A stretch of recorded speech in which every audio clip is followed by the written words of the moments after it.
അടുത്ത് ഞാൻ ജപ്പാനീസിൽ ഒരു ന്യൂസ് ആർട്ടിക്കിൾ കണ്ടതാണ്. അതായത് ഒരു ഫ്ലാറ്റ് ഓണർ ഒരാൾക്ക് ഫ്ലാറ്റ് റെന്റ് കൊടുത്തിരിക്കുകയാണ്.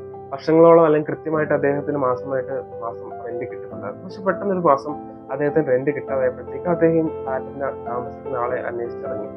ഫ്ലാറ്റിൽ എത്തിക്കഴിഞ്ഞപ്പോഴാണ് അറിയുന്നത് അദ്ദേഹം മരണപ്പെട്ടു. അദ്ദേഹം മരിച്ചിട്ട് ഏകദേശം 4-5 മാസത്തോളമായി. അദ്ദേഹത്തെ എന്താ പറയാ, ഈ പറയുന്ന ഫ്ലാറ്റ് ഓണർ ആ ഫ്ലാറ്റിലെത്തി അന്വേഷിക്കുന്ന സമയത്താണ് അറിയാൻ പറ്റിയത് അദ്ദേഹം മരണപ്പെട്ട് കിടക്കുകയാണ്.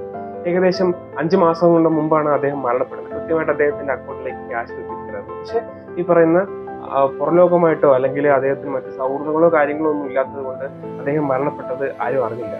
അപ്പം ഇങ്ങനെയുള്ള ഒരുപാട് ഡെത്ത് കേസുകൾ അല്ലെങ്കിൽ ഇങ്ങനെയുള്ള ഒരുപാട് കേസുകൾ ഏകദേശം ഈ പറയുന്ന രാജ്യത്ത്, ജപ്പാൻ എന്ന് പറയുന്ന രാജ്യത്ത് റിപ്പോർട്ട് ചെയ്യുന്നത്. കഴിഞ്ഞ 2024 ഏകദേശം 76,000-ഓളം ഇങ്ങനത്തെ കേസുകളാണ് ജപ്പാനിൽ റിപ്പോർട്ട് ചെയ്തത്.